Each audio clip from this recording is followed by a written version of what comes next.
Olá, pessoal. Deixa eu testar aqui o meu microfone.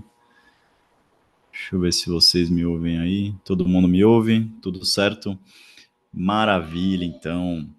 Bom, meu nome é Wesley Mello. Estarei com vocês aí falando sobre derivativos na noite de hoje. Estarei aqui presente com vocês nesse momento, quer seja numa aula gravada, quer seja você participando aqui comigo, tirando suas dúvidas, trazendo suas questões ali para com os, temidos derivativos, tá? Pessoal, muitas vezes quando a gente fala, em derivativos, a gente tem logo aquele receio, né? Porque muitas vezes a gente não tem um contato direto com esse mercado, né? Esses tipos de contratos, muitas vezes eles trazem ali, né, uma complexidade muitas vezes, né, que inicialmente a gente se depara e fica com certo receio. Não tenham receio dos derivativos, tá? Eu vou trazer aqui algumas ferramentas, mapas mentais para que a gente consiga trazer, né, luz a esse obscuro mundo dos derivativos e pode ter certeza, tá? A magia dos derivativos é muito importante para o nosso mercado de renda variável porque ele traz previsibilidade. E isso é fantástico no nosso mercado. Isso é o que os bancos de investimentos procuram a cada momento para o seu investidor, né, para operações complexas, para operações estruturadas, utilizando ali opções flexíveis, né, utilizando o mercado futuro, utilizando o mercado a termo, mercado de swap, enfim. Então hoje a gente vai falar sobre todos esses mercados. Mas antes de ir aqui para as questões, eu queria trazer um pouco, né, comentar um pouco dos tipos de contratos de derivativos para que a gente consiga seguir nas questões, né, com mais tranquilidade, tá bom? Então, antes mesmo de seguir aqui no nosso material, eu vou deixar aqui uma telinha, deixar aqui uma tela em branco para a gente fazer aqui alguns rabiscos, tá? Esses rabiscos aqui que fazem, né, todo sentido para a nossa aula de hoje, tá? Então, os tão falados derivativos. Olha aí, chegaram, né? Chegou o ponto. Eita, Wesley, tem uma dificuldade danada com isso daí, né? Sei como é. Para quem não me conhece, eu acabei tendo de tirar todas as certificações aí ao longo de mais de 2009, né? Eu ingressei aí em instituição financeira, então tem uma caminhada já e foi CPA 10, CPA 20, CEA, AI, né? Que é a Ancor, CFP, PQO, né? Então foram algumas certificações ali no nosso mercado financeiro e de capitais. E o derivativo ele está presente em praticamente todas essas certificações, tá? E na CPA 20 não é diferente. Então, inicialmente, a gente tem muitas vezes aquela velha máxima, né? Ó, o derivativo é um ativo que deriva de outro. Particularmente, eu não gosto desse jargão, tá? Então, eu acabo ficando aqui, né, numa outra seara. Eu prefiro adotar o seguinte ponto. O derivativo, ele é um contrato. Contrato. Puxei um N a mais aqui, deixa eu deixar mais certinho. Um contrato, né? Esse contrato, ele traz para nós, né, ali, praticamente duas partes desse todo, desse contrato. De um lado eu tenho o comprador e do outro eu tenho o vendedor. Então eu tenho os participantes desse contrato aqui, sempre vai ter a sua cara metade, tá? Então todo comprador vai encontrar um vendedor, todo vendedor encontra um comprador e dá negócio, tá? Esse contrato, pessoal, geralmente ele vai estar especificado igual um cheque, né? Um cheque a gente não colocava bom para, quem aqui tem mais tempo vai se lembrar do cheque, né? Então o bom para aqui, ó, eu colocava o bom para, olha aí, né? Então aqui geralmente é uma data futura, tá? E aqui foi acordado preço, tipo, tá certo? E algumas especificidades que a gente vai entender em cada ponto, né? Muito boa noite, Jéssica. Seja muito bem-vinda. Estou aqui comentando sobre os contratos derivativos na aula de hoje. E aí você chegou bem no comecinho, caso você tenha alguma dúvida, utilize o chat. Eu estou com o chat aqui na minha frente aberto, então fique à vontade, tá certo, para participar conosco. E aqui, pessoal, no exemplo aqui, na ilustração do que é um derivativo, né, ele é um contrato, né? Nesse contrato, muitas vezes, é definido um preço que eu quero definir hoje para pagamento ou, eventualmente, ali até recebimento em data futura, ou até mesmo o tipo de contrato que eu desejo realizar, né? Então, olha, eu preciso aqui de um contrato dolarizado para eventualmente proteger, né? Ou equilibrar ali uma possível perda futura dada a oscilação do dólar. Então, eu tenho aqui um grande, né? O grande precursor aqui é o ativo, tá? Então, eu vou ter ali o ativo definido nesse contrato, o preço que vai ser definido, tá certo? E, portanto, eu consigo ter previsibilidade. Essa é a grande máxima, tá? E a grande importância dos derivativos para o nosso mercado. E aí a gente vai ter praticamente 4 contratos de derivativos a, né, ser exemplificados aí, que vai cair na nossa prova de CPA 20, tá certo? Quais são esses contratos, Wesley? Aqui, pessoal, digamos assim que o primeiro, né, ele foi um contrato, era como se, vamos imaginar uma feira, né, olha a feira ali, eu vou comprar a miúde, eu vou comprar a granel, eu vou comprar no balcão esse contrato, tá? Foi o contrato a termo, tá? Então o primeiro deles, vamos falar dele aqui, é o contrato a termo. O contrato a termo, ele é um contrato muito peculiar, né? A parte, né, o comprador ou vendedor, enfim, ele define ali qual que vai ser o preço, qual que vai ser o vencimento, qual que vai ser o tamanho dessa operação e assim por diante, né? Então, é como se você chegasse na feira mesmo e falasse, ó, me vê aí 250 gramas, né, de grão de bico, né? Olha, eu quero aqui mais 300 gramas desse queijo cottage, né, desse queijo de Minas, desse, né? Olha aí, queijo é uma maravilha, né? Então, à medida que você define o tamanho, quantidade, peso, preço, né? É muito de balcão, é muito a granel, é muito da feira, né? Então, esse contrato aqui, ele é negociado no balcão, tá? E trazendo para o nosso mercado, pessoal, o balcão nada mais é do que eu, pessoa física ou jurídica, vou até a instituição financeira na qual eu tenho ali um relacionamento, né? E defino, portanto, né, qual que vai ser o contrato, qual que vai ser a quantidade e assim por diante, tá? Eu vou só pedir para a Jéssica me conferir se o microfone tá ok, tá tudo certinho aí, Jéssica? Me dá Tá um perfeito. valeu, então, muito obrigado. Fique à vontade para abrir o microfone, até mesmo a câmera, porque a gente não tem medo de cara feia, cara de sono, ou até mesmo cansaço, não consigo ver daqui as pantufas, né? Então fiquem tranquilos aí, vocês que estão de casa, tá? Mas aqui, pessoal, voltando, o termo, ele acaba sendo, né, um mecanismo para que eu faça algo bem feito à mão, sabe? Bem ali na medida que eu precise de algo para o futuro a uma determinada taxa. Então, esse contrato aqui, ele, mais uma vez, ele tem comprador, geralmente é a pessoa física, tá? Que é o comprador aqui no mercado a termo, tá? E tem também o vendedor. Lembra lá, né? Mesma coisa, segue a mesma ótica aqui, né? De qualquer derivativo. Então, opa, puxar um pouquinho. Então aqui a gente vai ter, né, a figura do vendedor, geralmente é a instituição financeira, tá? Geralmente aqui é o próprio bancão ali que está por trás, né, de toda a operação, tá certo? Então é o nosso famigerado banco aqui, tá bem? Aqui é definido, portanto, qual que vai ser essa, né, qual que vai ser esse ativo, esse preço que vai ser definido, a data futura, ou seja, a data de vencimento, tá?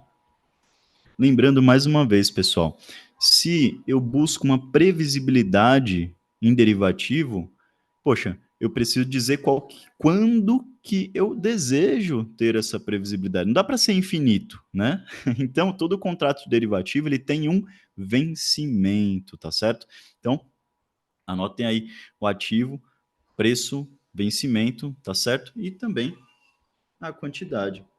Eu costumo dizer, pessoal, que o mercado, né, o mercado a termo, ele é tão de balcão que é aquele, né, aquele famoso, pode pendurar na conta aí, né, posso pagar fiado, né, compre hoje, pague amanhã, é mais ou menos isso, tá certo? Porque aqui, por exemplo, né, vou pegar aqui, aqui a gente vai a gente vai comprar aqui um ativo, né? Vamos colocar aqui. Olá, muito boa noite, Daniel. Seja muito bem-vindo. Fique à vontade aqui para utilizar o chat. Deixa eu ver se chegou mais gente aqui. Pronto. Aqui, vamos imaginar que eu defini, né, numa data futura. Vamos colocar aqui julho de 2024, tá? E aí eu desejo comprar um ativo hoje, mas eu não quero desembolsar o dinheiro, né? Eu tenho ali posições que me conferem garantia. Então vamos imaginar que eu já tenho uma carteira de ações aqui, né? CDB, ações, né? Eu tenho uma carteira já de ativos na corretora, tá? E aí eu utilizo essa carteira como garantia. Porque essa operação aqui no mercado a termo, ele vai ser, né, um mecanismo para que eu possa alavancar uma operação, né? Eu costumo dizer que realmente, ó, compre hoje e pague amanhã. Por isso que é tão feito à mão, por isso que é tão a granel, por isso que o mercado a termo é em balcão, tá certo? Que é realizado. E aqui, por exemplo, eu desejo comprar um ativo que hoje está valendo R$ 20, tá certo? E eu compro esse ativo, mas eu tenho, lógico, o custo do dinheiro ao longo do tempo. Então eu pago uma taxa por isso, tá certo? Geralmente essa taxa, pessoal, ela é balizada pelo próprio CDI, tá certo? Então se eu tenho ali julho, né? Eu tenho mês 7, eu estou no mês 4, eu tenho 3 meses, vai. Tenho 3 meses para o vencimento. Então, 3 meses, você deita 0,83, né? 3 vezes 8, dá mais ou menos ali 2,4. Vamos colocar 2,5, né? A taxa ali, né? Ao longo do tempo. Então, vou imaginar que eu tenha que cobrar, né, desse comprador o equivalente a 2,5% desses R$ 20 que ele quer comprar hoje. É o verdadeiro compre hoje, pague amanhã, tá? Então vamos lá, em cima de dois, né, de dois e de R$ 20, né, a 2,5, eu tenho ali uns 50 centavos, tá? Então quanto que eu vou pagar lá na frente? Eu vou pagar R$ 20,50, tá certo? Então eu já sei o quanto que eu vou pagar. Olha só que maravilha. Olha, eu já sei o quanto que eu vou pagar por esse ativo lá em 2024. Eu vou pagar R$ 20,50, tá? E aí, a graça é que eu compro hoje, então eu já fico na oscilação do papel ao longo de todo o período até o vencimento. Aí vamos supor que no vencimento, o papel veio aqui para R$ 25. Olha aí que maravilha, né? Eu comprei por 20,50, porque eu tive o custo ali, lógico, né, da operação, custo aqui de CDI, preço, né, o custo do dinheiro ao longo do tempo, e ao passo que no vencimento, olha aí só, né, chegou a R$ 25, poxa, vou botar um dinheiro bom no bolso e não desembolsei nada, exceto travou ali a garantia, portanto. Esse é o mercado a termo, tá? Aqui, pessoal, existem aquela característica, né, de, olha, qual que é a principal diferença ali para o mercado futuro, que a gente vai falar mais adiante? É que, ao longo de todo o período, eu sei quanto que eu vou pagar por aquele ativo e, lógico, eu vou esperar a oscilação, né, ao longo do tempo. Na liquidação, olha só, eu não comprei por 20,50, né? Então vai ser o débito ali, eu vou ter de 20,50 e, eventualmente, caso eu venda, né, ali no vencimento, tem um crédito de R$ 25. Ah, posso antecipar isso daí, Wesley? Né? Pode ser que chegou aqui a R$ 30 antes mesmo de chegar em 25, né? Vamos supor que aqui ele deu uma esticada, né, e tudo mais, bateu R$ 30 aqui. Posso vender antes do vencimento? Pode, né? Ocorre uma liquidação antecipada por diferença. Isso é normal. Você pode antecipar alguns tipos de contrato, né, de derivativo e o termo é um deles que você pode antecipar ali o vencimento, tá? E aí, nessa sacada, a grande característica que eu quero mostrar para vocês é que você vai ter a sua realização de lucro ou prejuízo dado a diferença dado a diferença de preço de mercado com preço de liquidação ali do seu contrato a termo, tá? No caso do seu contrato, ficou precificado ali R$ 20,50. Caso você venda aqui no nosso exemplo aqui a 25, né? Você tem, portanto, a diferença ali, 4,50. Foi o ganho que você obteve na operação.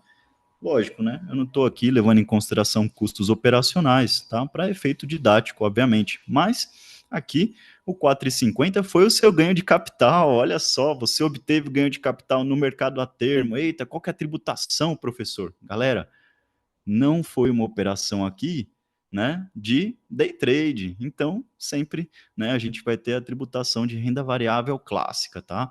Então, imposto de renda retido na fonte, mais ali o imposto de renda, tá? Então, aqui, no caso, né, a gente vai ter a operação de venda desse ativo. Depois eu vou colocar uma tabelinha para vocês, tá? Na próxima aula, onde eu tenho ali o IRRF, 0,005%, sobre o volume da venda, então sobre os R$ 25, né, vezes a quantidade de papéis que eu fiz a operação, e o imposto de renda de 15%, tá? Então, essa, né, vai ser a tributação aqui no mercado a termo, tá bom? Então, voltando aqui, mercado a termo, o que vocês precisam anotar? Duas principais coisas aqui no mercado a termo. Uma delas, ele é negociado em balcão. Ele é a granel, digamos assim, né? Eu chego lá, olha, eu quero aqui, né? Me vê meio quilo, né, de A100, né? Me vê aqui mais 500 gramas de grão de bico, né? Ó, vou fazer ali um hummus, né? Ó, vê aí mais, né, 2 quilos aí de berinjela e assim por diante, né? A gente faz, portanto, né, uma comida ali, uma comida ali do Oriente entre a Ásia e a Europa, né? Então a gente faz uma comida libanesa ali, eventualmente. Então, nesse caso, feito em balcão, tá? E então somente o segundo ponto principal é que eu tenho, né, portanto, a diferença entre compra e venda, entre liquidação, né, no vencimento e o preço de mercado.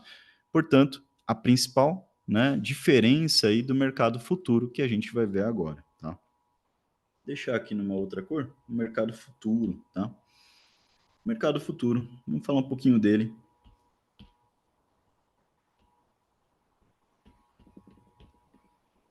O mercado futuro. Fiquem à vontade quem chegou, quem foi chegando aí, muito boa noite. Fiquem à vontade no chat, vocês podem mandar aí qualquer dúvida, comentário. Fiquem à vontade. Para você que está assistindo gravado, contem conosco no WhatsApp, né? Ou até mesmo lá pela própria plataforma, né? Vai ficar esse vídeo depois aqui na plataforma. Você pode mandar embaixo do vídeo, tá? Tudo mais. Fique à vontade para mandar a sua dúvida, comentário, sugestão e tudo mais. Agora, falando aqui sobre o mercado futuro. Pessoal, o mercado futuro, né, ele diferentemente do mercado no mercado a termo, ele foi uma evolução do mercado a termo, tá? Porque no mercado a termo é igual a feira, né? Chegava lá na feira, pegava, pesava, colocava lá no saquinho, fechava, tal. Agora aqui não, mudou. O mercado futuro é uma evolução, portanto, é um supermercado onde eu tenho na prateleira produtos já empacotados, né, produtos já enfileirados, produtos com vencimentos já na caixinha, tá? Então eu costumo brincar que o mercado futuro, né? Ó, mais uma vez, ele também é um contrato que vai ter ativo, vou deixar aqui melhorzinho aqui. Pronto. Ele vai ter aqui ativo, preço a ser pactuado, vencimento, tá? As principais características aqui, tá bem? De um lado você tem comprador, do outro você tem vendedor. Da mesma forma, pessoal, todo contrato futuro, eu estou querendo deixar bem claro esse desenho aqui no meio, né?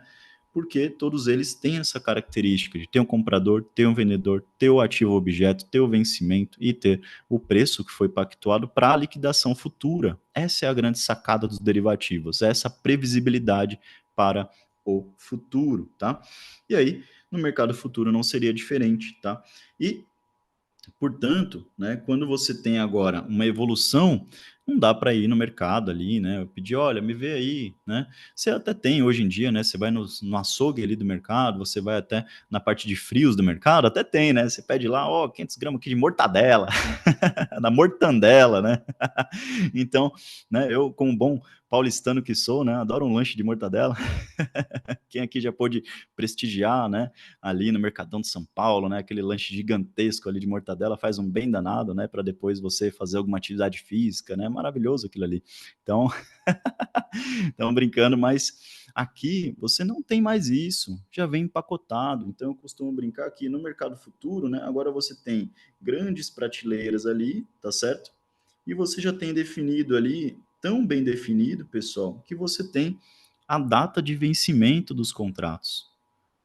Você tem data de vencimento de contrato futuro de índice, por exemplo, futuro de dólar, por exemplo, né? O futuro de índice eles vencem todo mês par, veja só, né?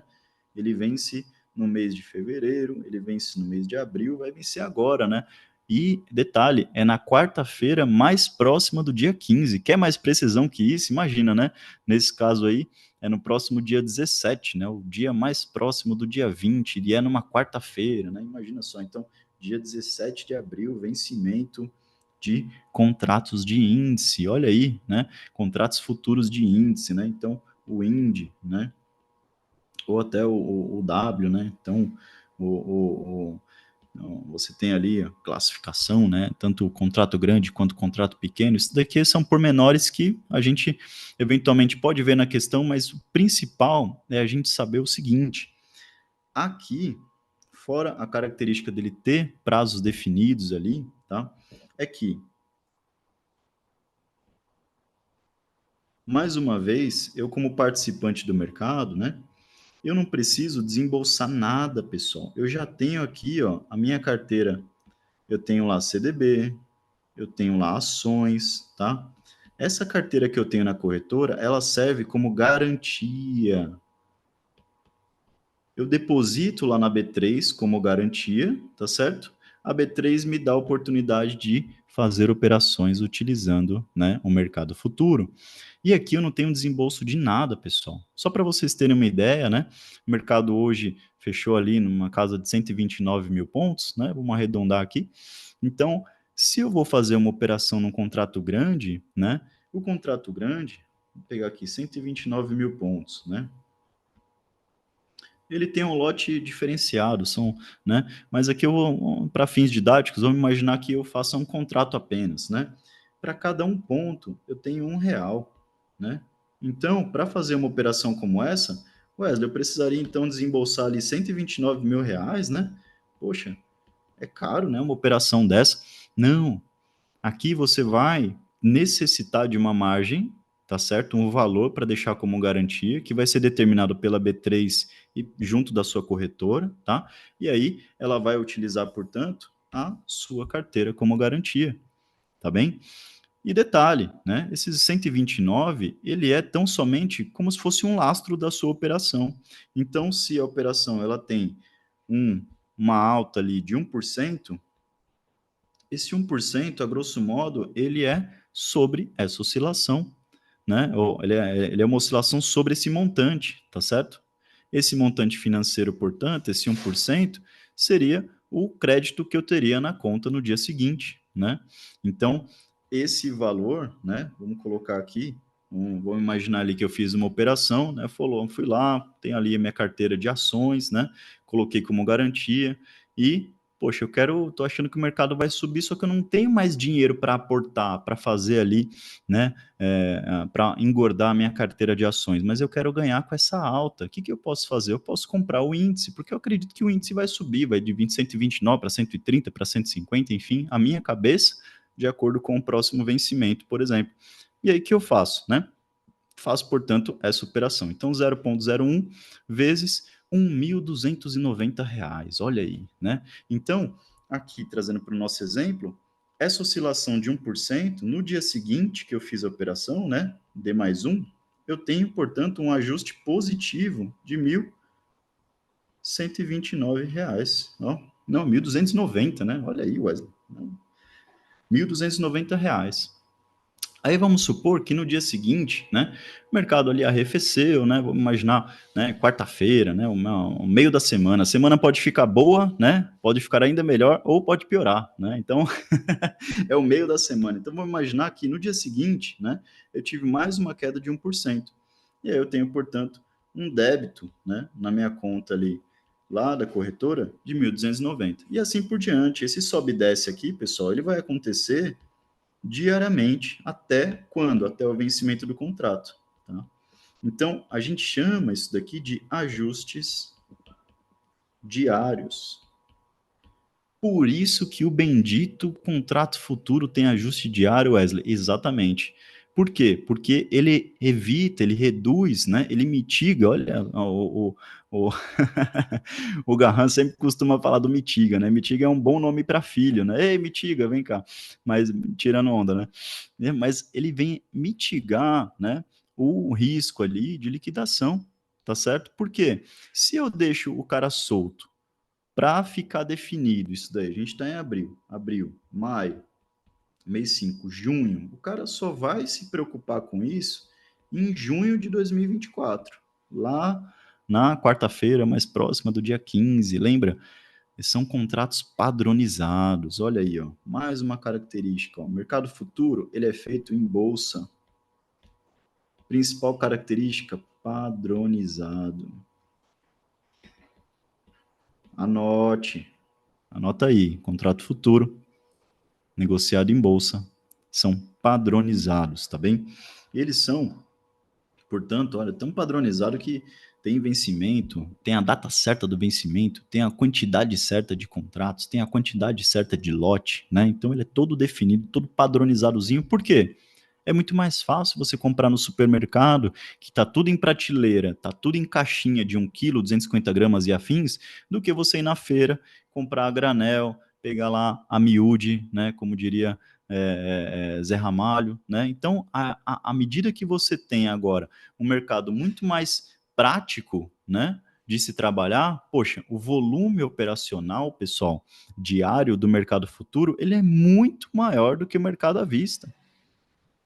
Ele é muito maior, né? É indescritível, assim, o volume financeiro de negociações de mercado futuro de dólar, mercado futuro de índice, ele é muito maior do que o mercado à vista, tá? O mercado à vista entre 17 e 20 bilhões de reais ali por dia, né? O mercado futuro, ele são 10 vezes mais, muitas vezes, tá? Então, à medida que a gente tem esse volume né, de negócios, ele precisa ser padronizado, senão virar uma bagunça danada. Imagina uma feira gigante, não é mesmo? Então, aqui, pessoal, as principais características do mercado futuro para a nossa prova de CPA 20 é o quê? Ajustes diários e que ele vai ser negociado em bolsa, ele vai padronizar esses contratos a fim de facilitar a negociação. Essa é a principal característica, portanto, dos, né, no caso aí do mercado futuro. E a gente tem ainda um outro mercado, tá? É o mercado que a gente chama de swap. Esse mercado de swap, pessoal, ele é um mercado de troca, tá? Mas troca do que, professor? Né? O swap, a nomenclatura swap, né, ele significa essa troca, né? E no nosso mercado financeiro, ele significa troca de indexadores, tá? Então, vou colocar aqui entre parênteses, você anote aí, troca de indexadores. Opa, pronto. Tá certo? Essa troca de indexadores. Geralmente, os exercícios, tá? E também as questões de prova, elas vão muito em linha com a visão de um importador ou exportador, tá? Então, eu vou trazer um balancete de uma empresa aqui como exemplo, tá bom? Ó.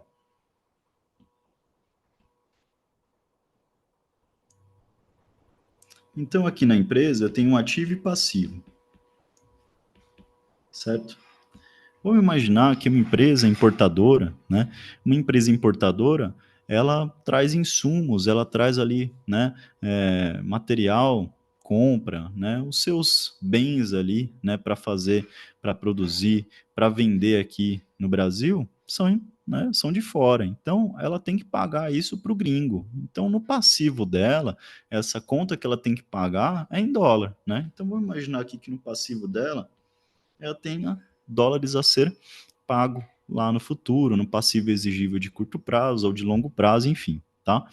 E o receio dela é que esse dólar saia de 5,10 ali, vá para 5,30, 5,50 e eventualmente inviabilize o negócio dela, tá? Como importadora. Então, vou colocar aqui entre parênteses também, exemplo aqui importadora, né, para facilitar a ilustração. Portanto, quando ela busca fazer uma operação de swap, pessoal, em geral é para hedge. Professor, o que é hedge mesmo? Hedge, pessoal, é proteção contra variação indesejada. Então, uma variação indesejada vai prejudicar o meu negócio. Se o dólar sobe, poxa, fica muito caro, vai ficar inviável para eu continuar importando os insumos, matéria-prima e afins para poder, né, dar continuidade ao meu negócio. O que, que eu posso fazer aqui utilizando o contrato de swap, que é um contrato derivativo? Eu posso fazer o seguinte: eu posso ir lá no banco, chego lá no banco, ei banco, tudo bom? Né? O banco não, ele não vai negar nada, né? O banco ele vai gerar negócio, né? Então, eu aqui, como pessoa jurídica, né, chego para o banco e falo, ó, banco, eu tenho aqui uma necessidade de, né, proteger esse fluxo que eu tenho. O banco, olha, já que você tem esse fluxo de pagamento, você pode criar um fluxo de recebimento na mesma moeda. Em troca, olha aí as palavrinhas mágicas, né? Em troca, no swap, você paga alguma taxa, né? Porque nada vai sair de graça, tá? Então, o que que acontece no contrato swap? Ele muitas vezes ele busca espelhar esse fluxo que ele tem receio. Então, à medida que ele tem o passivo em dólar, ele vai buscar ter um ativo em dólar. E ele precisa financiar esse dólar com alguma coisa, né? E ele vai financiar, portanto, vamos trazer para o nosso exemplo aqui, em CDI.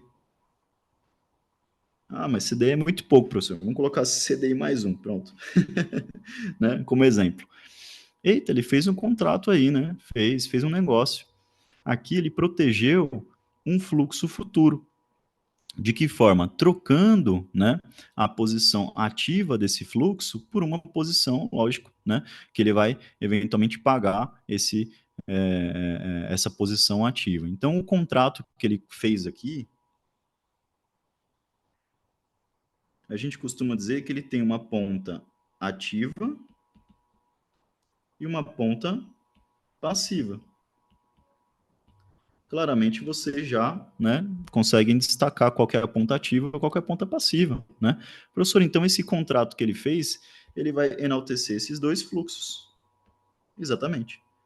É um contrato com ponta ativa em dólar e ponta passiva em CDI, tá? Então aqui as questões elas vão muito nessa linha, tá, pessoal? Ah, qual que é a ponta ativa, qual que é a ponta passiva? Se você conseguir traçar um balancete, entender se aquela posição que ele quer proteger, ela está no passivo, poxa, eu preciso espelhar essa mesma posição no ativo, por quê? Porque eu preciso proteger esse fluxo. Vou imaginar o seguinte, o dólar foi para 5,50, o dólar hoje a R$ 5 foi para 5,50. Poxa, um baita, né, estardalhaço vai fazendo o balanço desse amigo que é importador. Só que, à medida que a dívida dele cresceu, né, esses 10%, poxa, a posição ativa também cresceu 10%. Então, pareou, rediou, ou seja, ele trouxe uma previsibilidade. Olha aí o segredo dos derivativos. Ele conseguiu trazer essa previsibilidade para o fluxo futuro dele. Então, lá na frente, pessoal, eventualmente, se o dólar sobe aqui os 10%, né? Subiu 10% aqui no passivo, mas subiu também 10% no ativo. E aí, vamos imaginar que nesse período o CDI, né, vamos imaginar que o CDI ali foi de 9%. Olha aí que maravilha, né? Poxa, ele teve um custo muito menor para garantir essa proteção. Olha aí, foi vantajoso, tá? Então ele recebe esse valor para que ele equilibre as contas dele ali, tá certo? E fique tranquilo no final das contas. Então, aqui é um modelo, um exemplo ali, né, de como funciona essa movimentação no contrato swap. E aqui um detalhe, né, que por conta dessa previsibilidade de ser quase uma renda fixa, né, e principalmente a troca de indexadores, ela fica muito vinculada à renda fixa, CDI ou taxa pré-fixada, que eu tenho uma questão aqui de imposto de renda diferenciada, tá? O imposto de renda, portanto, ele vai cair naquela alíquota que a gente já conhece, que vai de 22,5% a 15%, de acordo com o quê? Com o prazo, né? De acordo com o vencimento dessa operação, desse contrato derivativo, tá? Então, à medida que você tem ali um contrato que levou 12 meses, poxa, 12 meses, mas quantos dias, né? Mas vai ter bem detalhado lá a quantidade de dias. Então, vamos supor que seja 360 dias, poxa, ele vai cair aqui na regrinha dos 20%. Poxa, foi 361 dias. Opa! Então ele já vai ali para 17,5% e assim por diante, tabelinha que vocês já conhecem, tá bom? Então, principais pontos aqui do contrato swap. Você vai fazer uma troca de fluxos. Nessa troca de fluxos, é importante que você saiba qual que é o seu receio, o seu medo. Que o dólar suba, porque eu tenho um passivo em dólar. Então, o seu contrato ele vai espelhar essa posição passiva para o ativo. E você vai ter um contrato ativo em dólar.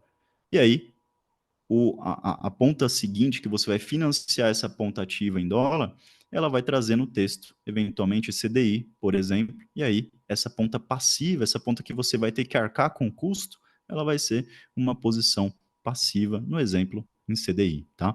Então, essa questão de ponta ativa e passiva, e também a questão referente ao imposto. Ao imposto é a exceção, né? Nós temos aí, portanto, uma exceção do contrato derivativo, que é o swap, que ele vai cair na regra de tabela regressiva mesmo, como se fosse renda fixa, tá bom?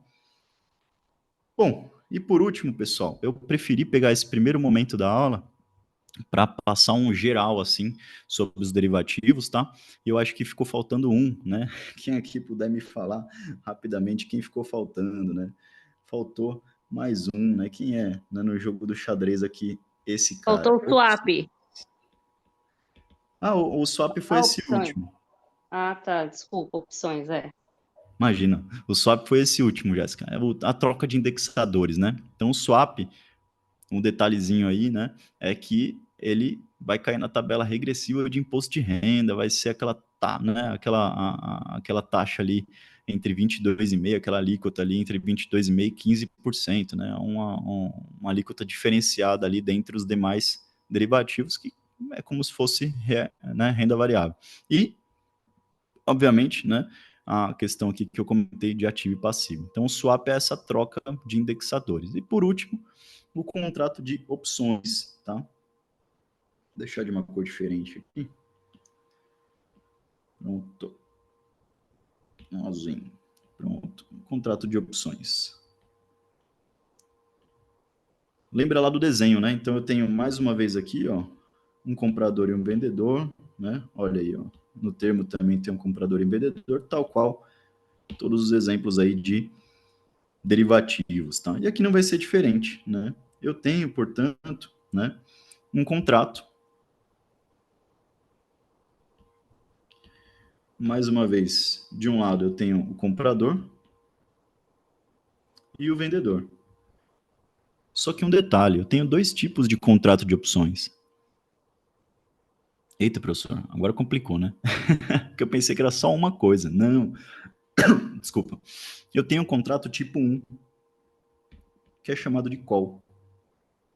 E tenho um contrato tipo 2. Vou deixar ele diferente aqui. E tenho um contrato tipo 2. Esse contrato tipo 2, ele tem o nome de put. Olha aí, então são dois tipos de contrato, professor, exatamente. Como eu tenho dois tipos de contrato, eu posso ter comprador e vendedor também do contrato tipo 2. Eita, agora virou uma salada, hein, professor? Mas é isso mesmo, né? Eu tenho 4 situações aqui em opções. Eu tenho um comprador de call e eu tenho um comprador de put. Eu tenho um vendedor de call e eu tenho um vendedor de put. Então eu preciso ter uma ideia de que as opções elas são um pouco mais complexas realmente, tá? Mas que eu consigo visualizar essa distinção que existem 2 contratos em opções. Existem 2 tipos de contrato em opções, tá? Então eu tenho o contrato 1, que é a call. Esse call, vamos pensar em 1, aí eu lembro do C que vem primeiro na ordem alfabética. E o C dá direito de comprar. Esse contrato, ele é um direito. Anotem aí, contrato ele é um direito. Nesse caso aqui, a call é um direito de compra, tá? No contrato tipo 2, que é a put, tem também, né? O 2 é aquele que vem depois ali da ordem alfabética, ele é o P, né? Ah, o direito dele não vai ser com P, mas vai ser de venda, tá? Também está lá depois na ordem alfabética. Então, o C está bem no comecinho, ele é o tipo 1, C, compra, e fica mais fácil. Depois o 2 a gente vai deixar lá pro final ali do nosso alfabeto. Então, é, portanto, um contrato chamado put, ele também é um direito, só que ele é um direito de venda, tá?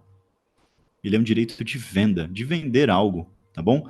Então, aqui, pessoal, tem a característica mais vista nas questões, quais são, tá? São o seguinte, vou deixar aqui em destaque, tá? Vou deixar em vermelho aqui. O principal é, o comprador, né, quer seja de uma call, quer seja de um contrato de put, ele é chamado titular. Anotem aí. Comprador igual titular, certo? Comprador igual titular tem o direito. Olha aí. Lembra que é um contrato que confere um direito? Se eu estou comprando esse contrato, esse direito vai ser meu. Eu sou o titular desse direito. Então vamos lá. Comprador, titular, tem o direito. Beleza? Vamos lá agora a visão do vendedor. O vendedor, por sua vez, ele vai ser a parte, né, oposta da coisa, né? Se o titular ele tem esse nome, o vendedor ele tem um nome um pouco diferente. Ele tem o nome de lançador. Então anotem aí, o vendedor de opções ele é igual lançador. Se o titular tem o direito, porque ele foi quem comprou, o lançador tem a obrigação. Ficou fácil agora, né? Então ele tem a obrigação. Ele foi a parte mais frágil aqui da operação. Ele foi o vendedor, ele entregou, né? Então ele tem que arcar com a obrigação que confere o contrato. Se o titular, nesse caso aqui, ele comprou um direito de compra, esse lançador, que foi esse nosso exemplo aqui, deixa eu pintar aqui. Esse nosso lançador aqui, ó, ele vai ter uma obrigação, correto? Se é de um contrato tipo 1, que é um contrato de call, ele dá o direito de compra, eu como obrigação, eu tenho o direito de vender. É, exatamente. Então, eu como fui aqui o lançador da call, né? Eu sou aqui o lançador, eu tenho, portanto, a obrigação de quê? Obrigação de vender. E no caso aqui do contrato da put, olha só, né? Se o titular, ele comprou esse contrato 2 aqui, ó, esse contrato 2 aqui de put, e ele tem o direito de vender, eu, como né, lançador, vendedor, eu acabo tendo a obrigação de fazer alguma coisa. A obrigação ela é contrária. Olha só, a obrigação sempre será contrária ao direito. Eita, se aqui ele tem o direito de comprar, eu, como lançador, tenho a obrigação de vender. Aqui, na put, se ele tem como titular o direito de vender, eu, como lançador, tenho a obrigação de quê? Comprar. E aí, a gente tem os principais né, players aqui no nosso no nosso contrato de opções, tá? Então, a principal característica, ela vai cair muito, né, nessa questão de titular e lançador. E outro detalhe, tá? Eu quero trazer para vocês aqui. Tem esses nomezinhos aqui em inglês, ó. Quem aqui já viu esses nomezinhos, né? Essas letras aí, ATM, OTM, ITM, né? Esses nomes, pessoal, eles significam, né, em inglês, no dinheiro, esse at, né, é no dinheiro, tá certo? Esse in, né, esse izinho aqui, minha letra não é das melhores, tá? Mas essa letra I aqui, ela é in, né, significa dentro do dinheiro, e esse O significa out, né, significa fora do dinheiro. Aqui, esse no dentro e fora do dinheiro, ele sempre é do ponto de vista do titular, tá? Então é sempre a gente precisa se posicionar do lado do titular, aquele que comprou a opção, que tem o direito, né? E olhar e falar, poxa, né? O professor vai fazer um desenho aqui, depois a gente vai entender. Eu, como titular, vamos colocar aqui um desenho de uma call, né? Ó, aqui é um desenho de uma call, porque aqui é o preço da ação, tá? Então aqui é o preço do ativo, e aqui é o valor do prêmio.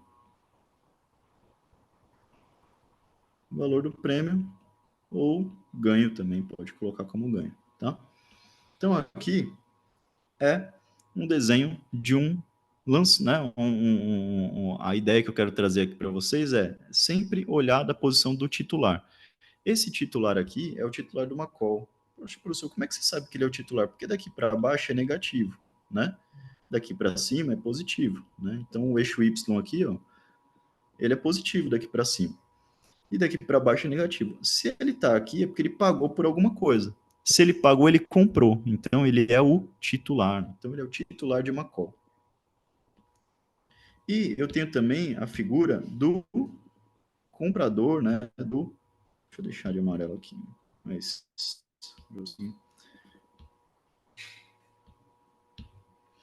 ele foi aqui o titular de uma put, né? Depois eu explico aqui esse risquinho aqui para vocês. Da mesma forma, ele teve um desembolso aqui, né? Só que ele ganha na queda. Opa, ele tem o direito de vender algo. Se esse algo desvalorizar, ele ganha dinheiro. Exatamente. Eu vou trazer uma ilustração legal aí para a gente trazer, né? Mas aqui ele acaba sendo, portanto, o titular de uma put. Veja que é sempre do ponto de vista do titular, né? Vamos imaginar então que esse titular da call, que está em azul, ele é um cara que pretende ali fazer uma operação, né? Ele chega ali na Jéssica, Jéssica, eu vi que você tem um terreno, né, ali no interior, e eu gostaria de saber se você quer me vender, né? Aí a Jéssica, claro, eu gostaria sim de vender, só que eu preciso pensar, tudo bem, você tá tão, né, eu tô tão ali de olho nesse terreno que Jéssica, venda para mim, eu te dou aqui um sinal, né? Depois você decide aí se você vende ou não, mas eu já quero te dar um sinal para você ficar e fechar ali durante uma determinada data para que você diga que sim ou que se não, tá bom? Tudo bem. Então eu dou um sinal, eu pago um prêmio, olha só.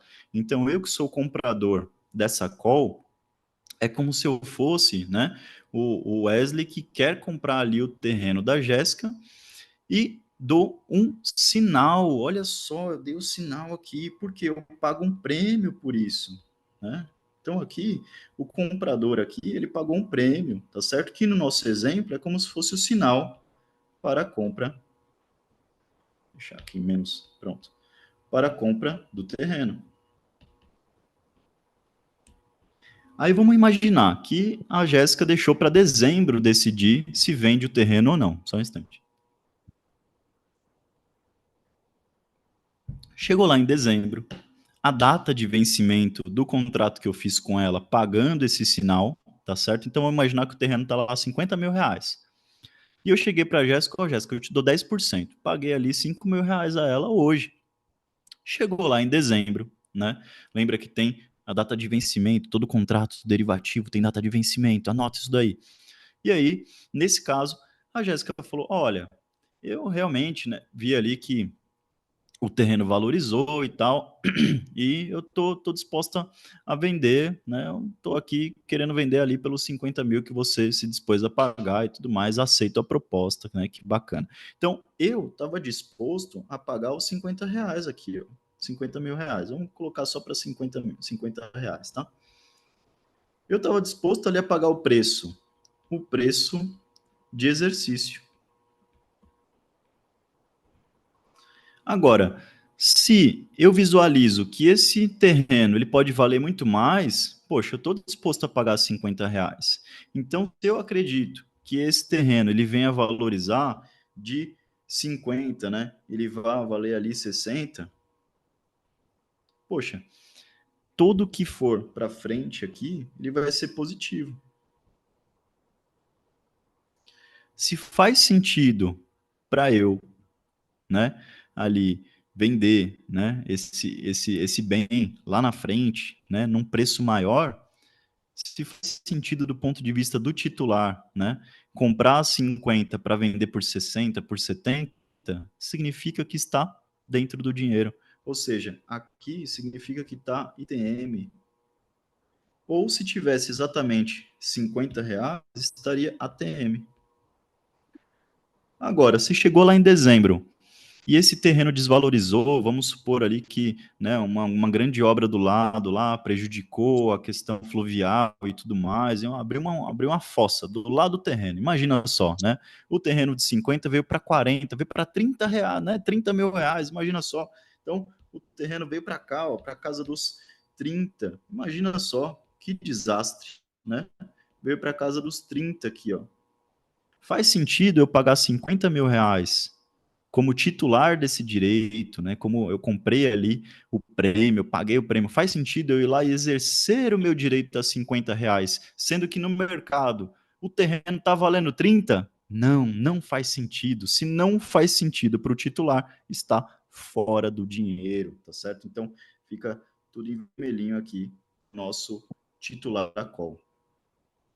Só que tem uma característica, né, que é o outro contrato. Então, no contrato tipo 1, a gente entendeu que é o exemplo ali do terreno, tá? No contrato tipo 2, pessoal, é um pouco diferente. Pois não. Fala, Glauber. Tudo bom? Seja muito bem-vindo. Ótima noite. Fique à vontade se precisar abrir o microfone aí, viu, pessoal? Mas, ó, no outro exemplo, né? Vou colocar aqui exemplo 1, que foi aqui a questão do sinal para o terreno. No exemplo 2, vai ser o seguro de carro, né? Imagina só, você fez ali um seguro de carro, você pagou, né, o valorzinho maroto ali do prêmio, que você já está acostumado a pagar todo ano, né? Ah, é o percentual do carro, tal e tudo mais. E aí você pagou lá 5 mil reais do prêmio do carro, né? Do seguro do carro. E aí, eventualmente, você não bateu o carro, né? Pelo contrário, o carro valorizou, né? Você nem bateu o carro, nem ralou, nem nada, e o carro ainda valorizou, né? Você tinha um carro ali de 50 mil reais e o carro está valendo hoje 60 mil ali na tabela FIP. Só que você não bateu o carro. Para a seguradora, nada aconteceu. Você pode ir lá e pagar de novo o prêmio, né? Então você é um titular de uma put. Olha só, exatamente, você tem ali já um contrato de put entre aspas e não sabia.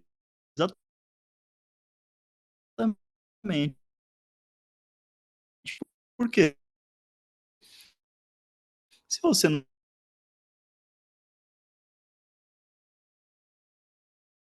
não bateu o carro, o carro valorizou. Eu que minha conexão aqui vai ficar um pouco ruim. Meu aplicativo de latência para só um instantinho aqui. Mas eu creio que esteja tudo bem. Put, tá? Porque você comprou um intacto, né? Você não precisa se preocupar mesmo, né? E ali para a seguradora e não teve o sinistro, ela embolsou o prêmio. Então, você pagou, olha aí, você é o titular desse seguro, né? Desse seguro. Então, se o carro não bateu, você ficou aqui, ó. Só que no contrato no contrato de put, nada aconteceu, ficou fora do dinheiro. Olha só, é diferente, é inverso, né? Agora, se você bateu o carro, né, encontrou ali uma bendita árvore, né? E aí deu perda total. Eita, né? Olha aí, o valor da tabela FIP do seu carro era de 50.000 reais, né?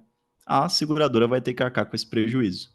Olha aí, né? Então, do ponto de vista do titular, caso tenha uma batida desse carro, aqui acaba ficando dentro do dinheiro. Por quê? Do ponto de vista do titular, você vai lá na seguradora e fala: seguradora, tá aqui, ó.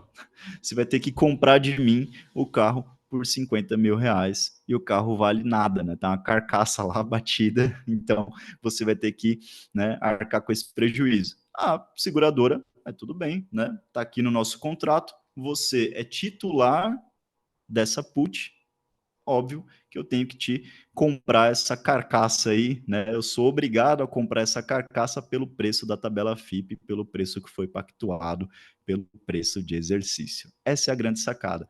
O ITM, a TM, essas letrinhas, ela depende do titular. E depende também do tipo de contrato. Se foi o tipo 1, a call, que tem o direito de compra, ou se foi o tipo 2, a put, que tem o direito de venda, tá bem? Então, no exemplo 1 aqui, a gente comentou do sinal do bem, né, do terreno, e no exemplo 2, do seguro do carro. Então, aqui, pessoal, foram os 4 tipos de contrato que a gente vai se deparar ao longo das questões de derivativos, tá bom? Então, sem mais delongas, eu acho que eu me estendi aqui, mas eu acredito que a gente precisa ter essa ilustração, né? Precisa ter esse racional de cada tipo de contrato para que a gente consiga passar pelas questões de uma maneira mais tranquila, né? Mais leve, né? Não fique, eita, o que é isso? Eita, não faço ideia. A gente já viu, então a gente só vai relembrar, tá certo? Então, vamos lá para as questões. Olha aí, né? E não se preocupe, eita, professor, tem um monte de questões aí, não consegui fazer, né? Será que a gente vai conseguir fazer hoje, ali em meia hora? Primeira hora desse nosso bate-papo hoje foi em busca de trazer esse ferramental, essas ilustrações, para que fique ainda mais tranquila, né, a resolução dessas questões, tá bom? E, obviamente, no nosso próximo bate-papo, dia 16, a gente fala novamente, né, sobre derivativos, então a gente consegue seguir com tranquilidade por essas questões, tá bom? Mas a gente já começa aqui por hoje. Ó, primeira questão, vamos lá, fique à vontade aí, Jéssica, Edu, né, para responder aqui pelo chat, por favor, me ajude, né? Daniel, Glauber, né? Fique à vontade aqui, coloquem a letrinha no chat ou abra o microfone, né? Participe aqui também com sua voz, né? A voz aí do final da noite, tá igual a minha, arranhada. Então vamos lá. Primeira questão que a gente vai ver aqui diz o seguinte: uma empresa que tenha uma exportação a receber, olha aí, exportação a receber em dólares, poderá fazer um swap para. Aí ele vai dar aqui as alternativas. Eu não vou ler porque eu leio com entonação, o professor é meio problemático. Eu leio já dando a resposta, né?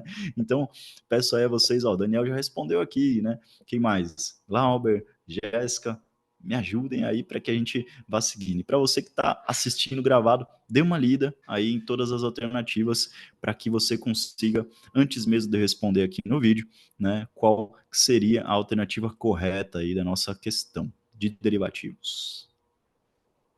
15 segundos.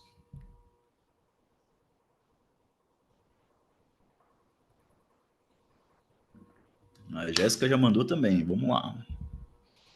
Quem mais?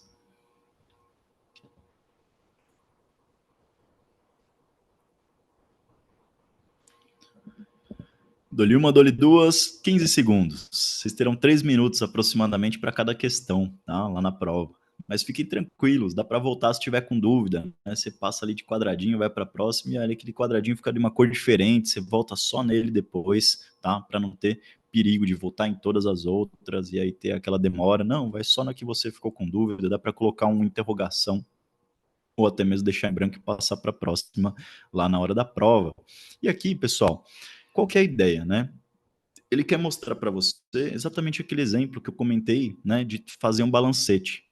Faz o balancete, ajuda ali na hora, né, consegue ilustrar ali e passa a ser um mapa mental aí para você, tá? Nesse caso, a empresa, né, ela tem um valor a receber em dólares. Então, esse valor, né, em dólares, ele está no ativo, tá? O que ele pode fazer? Ele pode espelhar isso que ele tem no ativo e passar para o passivo. Porque se esse dólar cai muito, né? Imagina só, né? Se está no passivo, o passivo também cai. Eita, vai ser bom, vai equilibrar, vai criar o hedge, vai criar a proteção, exatamente, tá? E aí, obviamente, que ele vai, né, trazer esse passivo, ele criou um passivo a ser pago em dólares, né? Ou seja, ele precisa pagar esse passivo em dólares, ele já tem o ativo em dólares, então vai equilibrar, pessoal. Ele pode aproveitar agora que ele já tem um passivo em dólar que vai ser pago também em dólar para criar um ativo em outro, né, em algum outro indexador, trocar, portanto, a sua referência, trocar o seu indexador, trocar o seu fluxo. Olha aí. Então ele aproveitou que ele tinha um ativo em dólar, mas para não se preocupar se o dólar vai subir, se o dólar vai cair, o que, que vai acontecer? Ele pensou no seguinte: poxa, eu vou criar aqui um fluxo de pagamento também na mesma moeda que eu vou ter o ativo, e em troca eu vou botar um ativo aqui atrelado ao CDI, por exemplo, né? Então ele vai ter, portanto, um equilíbrio ali nas contas entre ativos e passivos e ainda vai ganhar o dinheiro na ponta ativa. Olha aí, eita, olha a ponta ativa, a ponta passiva, professor. Exatamente, olha lá a nossa questão, né? Então, portanto, ó, olha lá a delta, ó, converter esse ativo em dólares em um ativo em CDI. Foi o que ele fez. Ele tinha um ativo em dólar, ele transformou o ativo dele em dólar em ativo em CDI, colocando, portanto, uma posição passiva em dólar. Uma questão, uma alternativa mais completa, professor, está faltando aí coisa. Poderia ter, tá? Ele faria um contrato de swap com ponta ativa em CDI e passiva em dólares, por exemplo, tá? Essa é a nossa questão aí de swap, tá certo? Muito bem, Jéssica. Vamos lá para a segunda. Ó, a instituição X fez um swap com ponta ativa em dólar, olha lá, ativa em dólar e passiva em Selic, com a instituição Y, com um prazo ali de 360 dias. Sabendo-se que o dólar teve substancial elevação, o dólar subiu, papocou, como diz aqui no Ceará, né? Para quem não sabe, eu moro aqui em Fortaleza, né? Eu sou de São Paulo, mas moro há 11 anos aqui no Nordeste brasileiro, esse nosso país continental. E aí, como deverá ser o ajuste e a tributação? Lembrando, né, que no swap a gente paga sobre o ajuste, né? Aquilo que entre o que subiu, o que caiu, eu vejo ali qual foi a diferença, né? O ajuste sendo positivo, vou arcar com esse imposto, né? Qual seria aí a nossa alternativa correta? Fique à vontade. 30 segundos. Para você que está assistindo gravado também, né? Gaste aí o cerebelo, gaste aí a massa cinzenta para poder fazer essa questão de swap.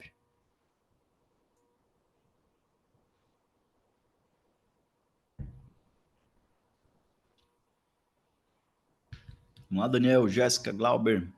Quem mais aqui? Estamos com Eduardo Galvão.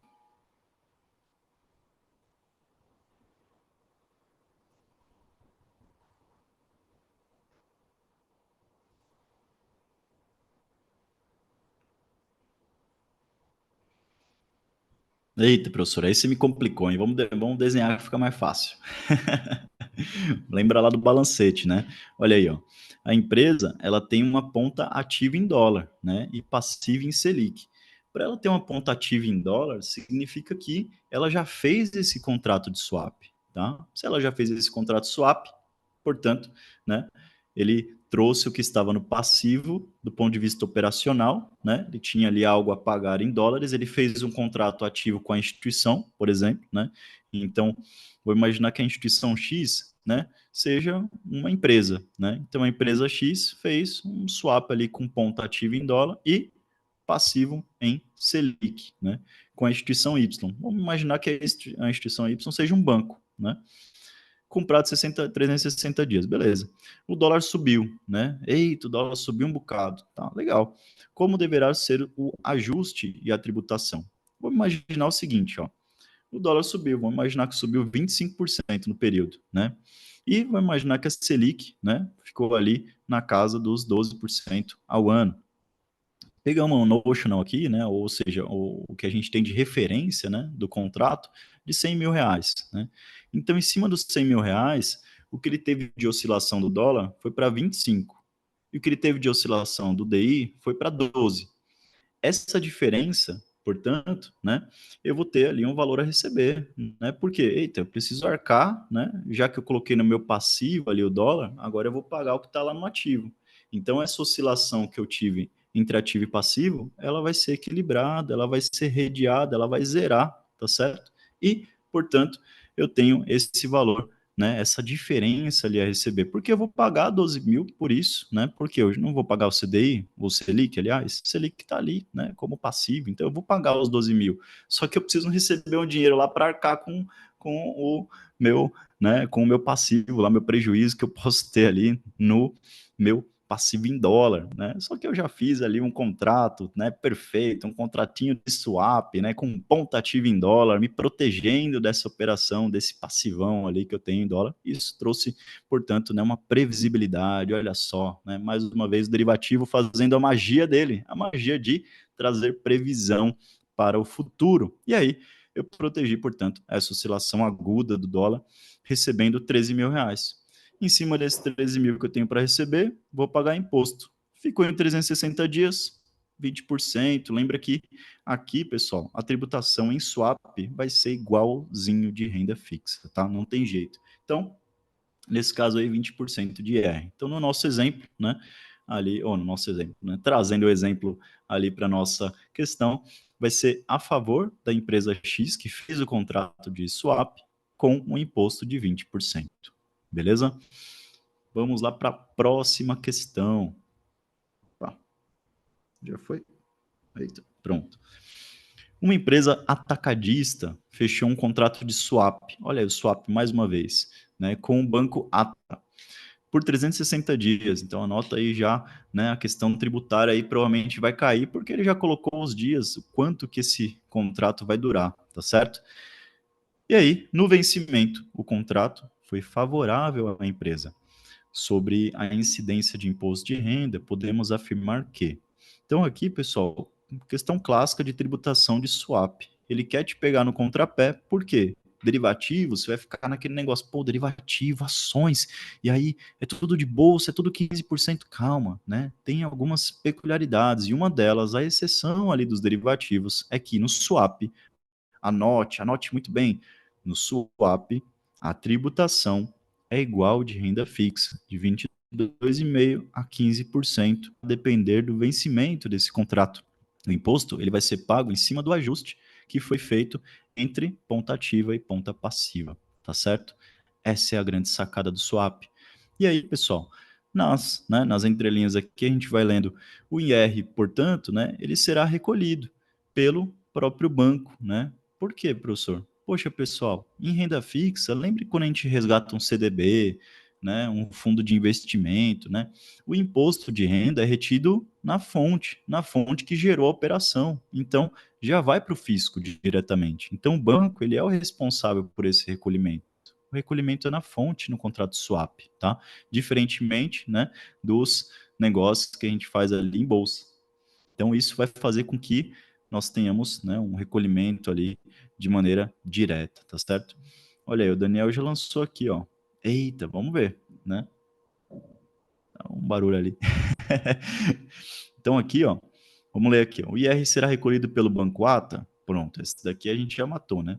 O IR será recolhido pelo Banco ATA na B também está igual. O IR será pago pelo banco ata? O IR será pago? Não, o banco não vai pagar nada. Você que paga, né?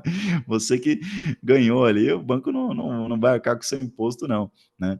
E a D ali, o IR será recolhido pela empresa atacadista? Não, né? Vai ser recolhido na fonte. Então, a gente já fica com dúvida na A e na B. E geralmente, pessoal, nas questões de CPA 20, você já consegue eliminar duas alternativas com certa facilidade, tá?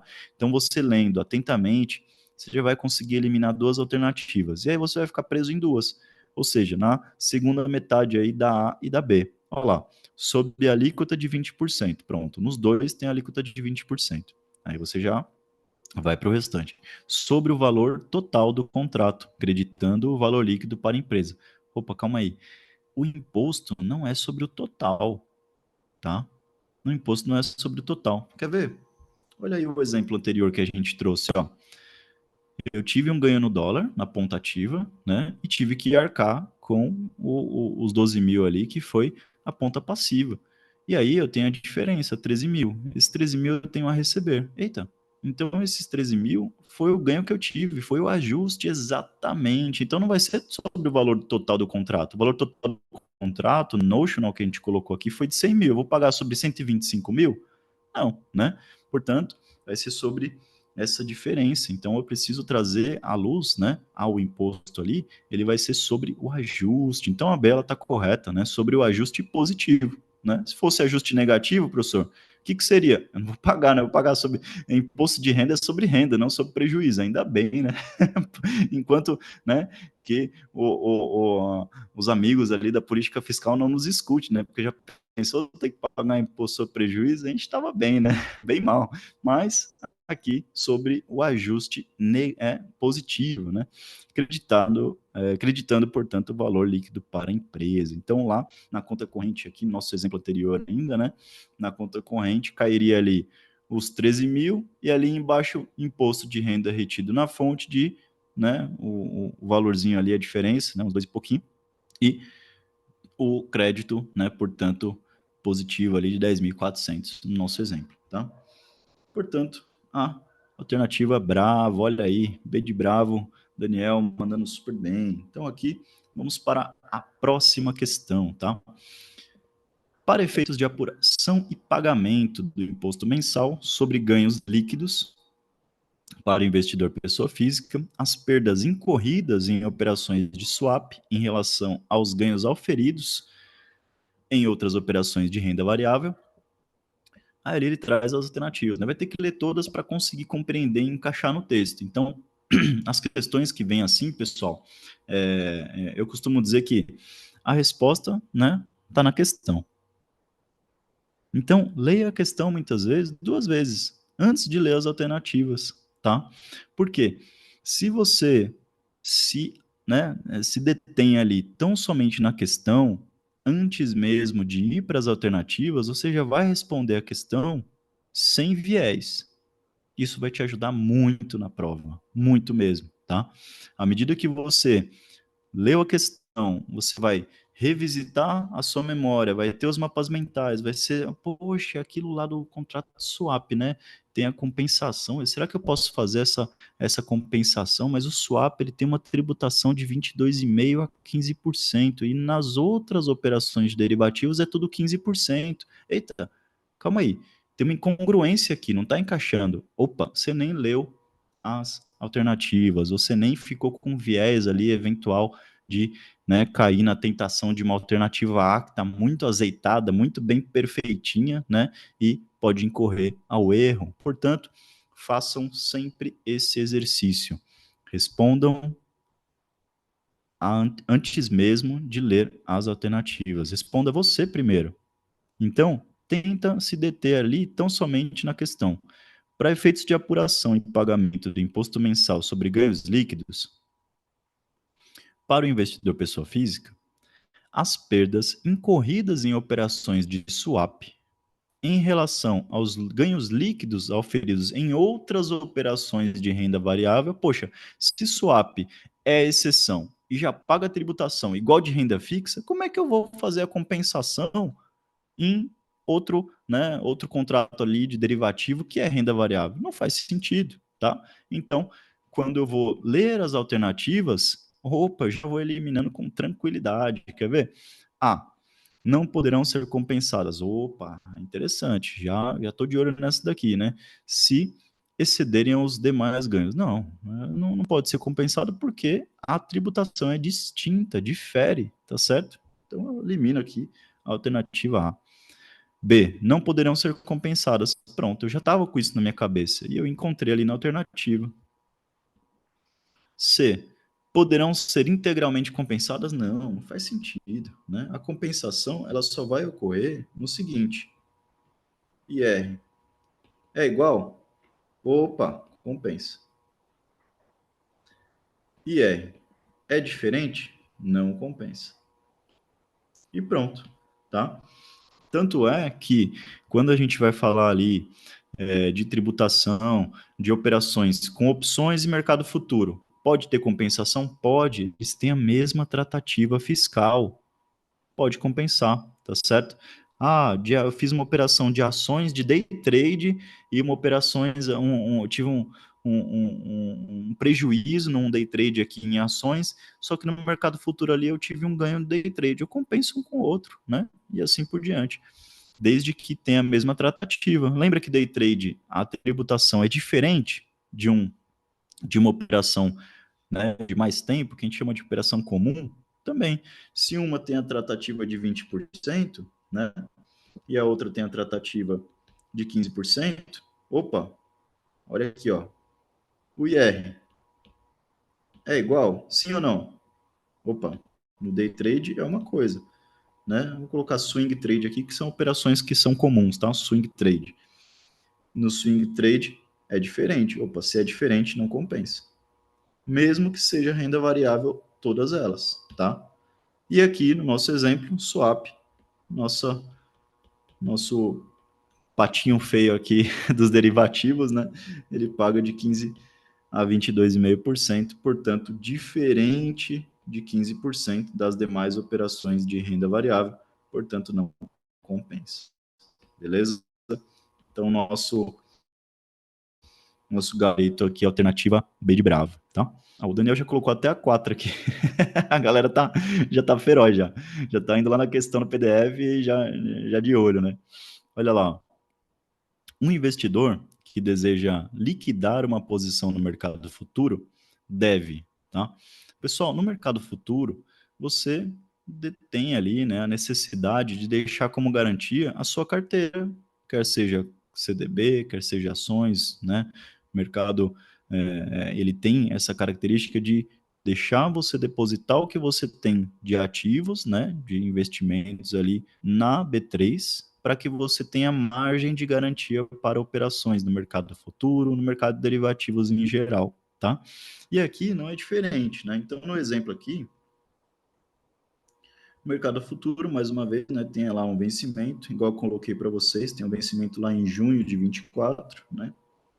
O IND, né? Ele vai vencer ali no dia, né, vou colocar aqui dia 15, né? Não sei exatamente, mas vou colocar aqui dia 15 do 6. Pronto. Ele vai vencer lá na frente, né?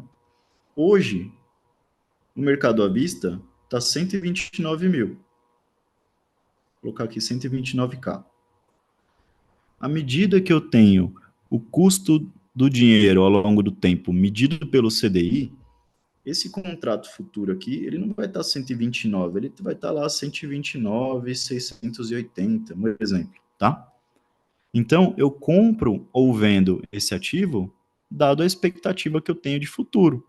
Se eu acredito que o índice vai estar em 120 mil pontos lá em junho, opa, eu não vou fazer uma operação de compra aqui, porque eu compro esperando subir, sim ou não? Eu compro um bem esperando que ele se valorize para que eu possa vender futuramente.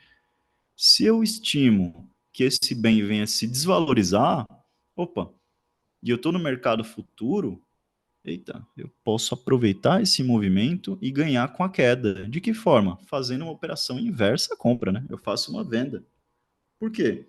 Eu imagino que de 129 ele não vai aqui para cima, ele vai bater aqui 120 mil pontos. E essa diferença de 9 mil, né, de 129 aqui,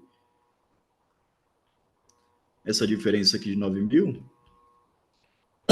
desculpa, venha a ser positiva no meu bolso. Então, quando eu abro uma posição dessa, vendendo, ao longo do tempo, para eu encerrar essa mesma operação, eu tenho que fazer a operação inversa, tá? Para encerrar, eu faço, portanto, uma compra aqui em data futura. Ao mesmo tempo que se eu estimo ali um ganho, né, que suba ali a operação lá dos 129 mil que está hoje, que eu acho que vai para 135, um exemplo, eu vou lá e monto uma operação de compra. Para eu encerrar essa operação de compra, eu vendo. Fica mais claro, né? Quando a gente compra, a gente vende, obviamente, né, Wesley? Mas dá para abrir também a operação no mercado futuro, fazendo uma operação de venda inicialmente, e depois eu encerro essa mesma operação comprando. Então, quando, né, a gente... Opa, olha eu aqui. Quando a gente vai fazer... Deixa eu só deixar aqui que eu fui com sede ao pote aqui. Quando a gente vai fazer, né, uma operação no mercado futuro, né, e eu preciso liquidar essa posição, de que forma que eu vou fazer essa liquidação? Eu vou, portanto, efetuar uma posição inversa à posição que eu iniciei. Se eu comprei, para encerrar essa operação, eu vendo. Pronto, acabou. Se eu vendi, para encerrar essa operação, eu compro e zerou, tá certo? Por quê, professor? Porque na sua custódia ali, no banco, na corretora, enfim, vai ter lá a quantidade, tipo da operação. Quando você compra, fica fácil, né? A quantidade aqui, 1.000 papéis. Então, para você desfazer dessa posição, o que, que você faz? Você vende 1.000 papéis. Quanto você tem no final? Zero. Mesma coisa, só que quando você faz um tipo de operação de venda, vai ficar negativo 1.000 papéis. Para zerar essa posição, eu preciso comprar os 1.000 papéis. Vai ser positivo. E aí você encerra a posição, você liquida a posição, tá bom? Então esse é o nosso exemplo aí nessa questão. Então nosso gabarito aqui, alternativa C de Charlie, efetuar uma posição contrária à original, à inicial. Então anota aí, efetuar uma posição contrária à original, entre aspas, coloquei aí, ou entre colchetes, entre parênteses, o que você desejar, inicial, tá? Então se você iniciou vendendo, qual que é o contrário da venda? A compra, né? E da compra, a venda, tá bom? Pessoal, a gente está partindo para o final, deixa eu ver a última questão aqui. For uma questão tranquila. Ah, é uma questão tranquila, a gente encerra com ela hoje, tá? Então vamos lá. Os contratos futuros de ações, né? Da B3, 2 pontos, né? Então aqui vai ter que ler cada um, tá? Só que se a gente imaginar ó, os contratos futuros, então vai lá no mapa mental, antes mesmo de ler as alternativas e já vai respondendo várias coisas, ó. Wesley falou que o contrato futuro ele é uma evolução do mercado a termo. Eu tenho um termo que era no balcão, era como se fosse uma feira, né? Então era a granel, né? Cada um decidia ali qual que era a quantidade, né? E tudo mais. Ah, eu quero meio quilo, quero 750 gramas e assim por diante, né? E a partir do momento que eu tenho agora uma evolução desse mercado a termo, eu tenho um mercado futuro. Olha aí, mercado futuro, muito mais robusto, né? Tudo padronizado. Eu tenho prateleiras com vencimentos já discriminados, eu tenho prateleiras com quantidades já, né, específicas, eu tenho prateleiras com preços definidos, tá certo? Eu tenho, portanto, mercado padronizado. Mercado futuro, mercado padronizado. E a principal característica é que para reduzir o risco de liquidação ele tem um ajuste diário, né? Então eu tenho ali uma proteção desse mercado diariamente. Então, à medida que eu tenho ajustes negativos ou positivos, ajustes diários, eu reduzo o meu risco de liquidação. Esse cara não vai entrar em default. Antes mesmo de acontecer alguma coisa, eu vou lá, né? E aí para ele, ó, tá debitando da sua conta todo dia. Se ele não tiver valor, dinheiro, garantia, essa operação é liquidada pela própria bolsa, tá certo? Então isso reduz o risco desse mercado tão pujante, né, tão volumoso, né, tão né, então negociado ali na nossa bolsa, tá bom? Desculpa aí, pessoal. Então, termo é futuros padronizados, opções e swap personalizado. Vamos lá. O termo, Jéssica, ele não é padronizado. Então, eu posso deixar assim: termo é igual a balcão, que é igual a não padronizado. Pode deixar aí. Então, vamos lá. Termo, vamos deixar aqui, ó. Termo é igual a balcão. Por que balcão? Porque ele é não organizado. Não organizado. Não padronizado.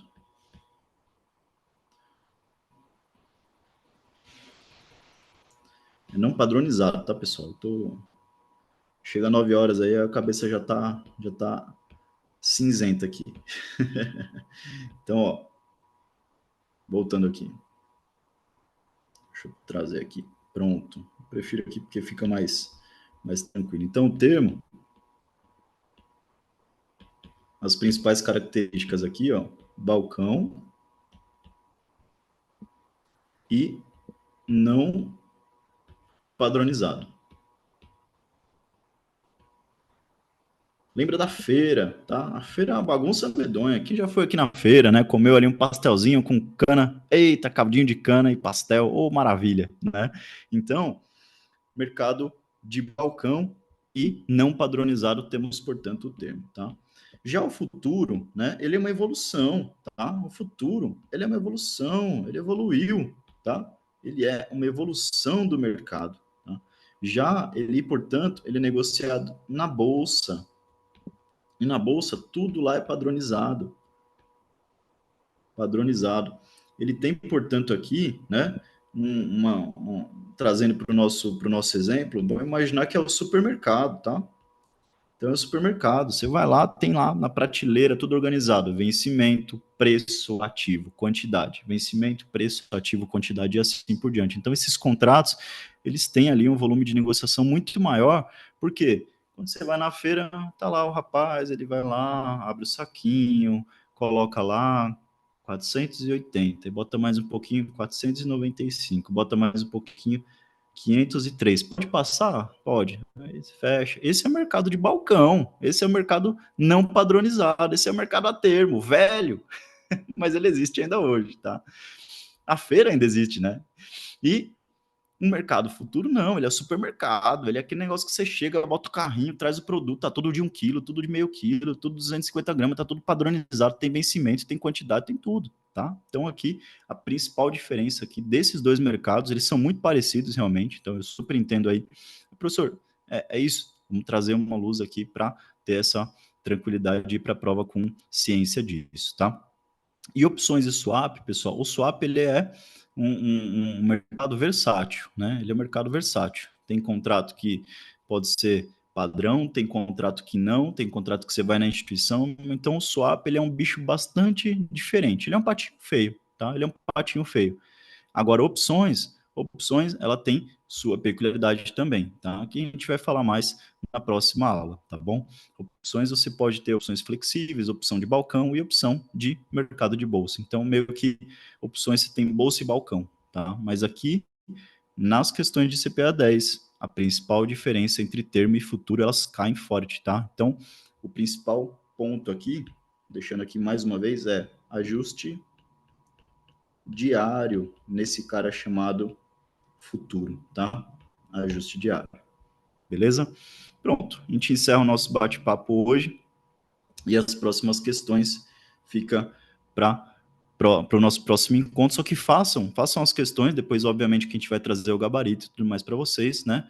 Mas aí vocês já vão ter visitado a questão, já vão tentar fazer e tudo mais, então vai ser muito tranquilo e proveitosa a nossa próxima conversa, tá bom? E o nosso querido gabarito aqui nessa questão, né? Deixa eu trazer aqui. São padronizados, tá? Então aqui na nossa questão, nossa última questão da noite aqui, o contrato futuro não possibilitam alavancagem de resultados, pelo contrário, eles possibilitam muita alavancagem, é um perigo, né? É um perigo. A gente pode falar isso no próximo encontro. C, Não exige depósito de margem de garantia.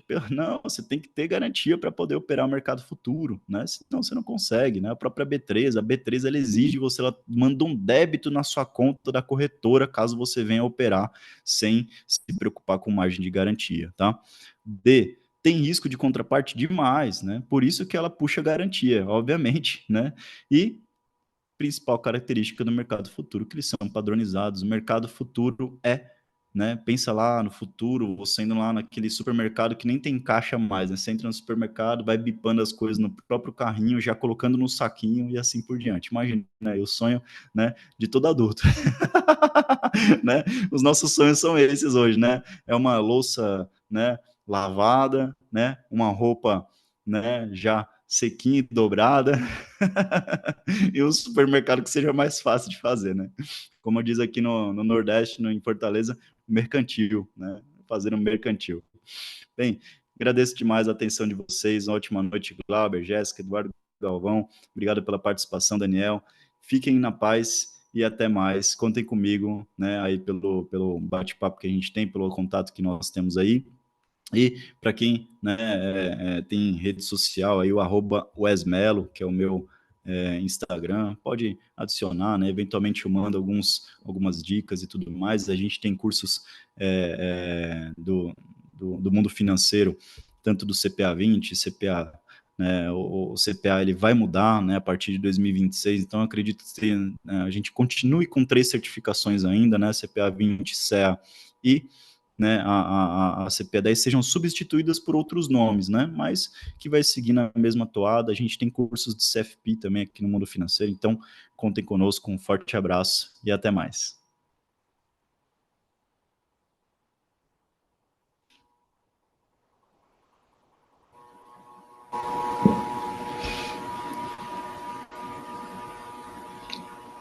Para você que acompanhou o gravado aí, fique tranquilo aí, conte conosco, qualquer dúvida, mande no WhatsApp. Fala, Edu!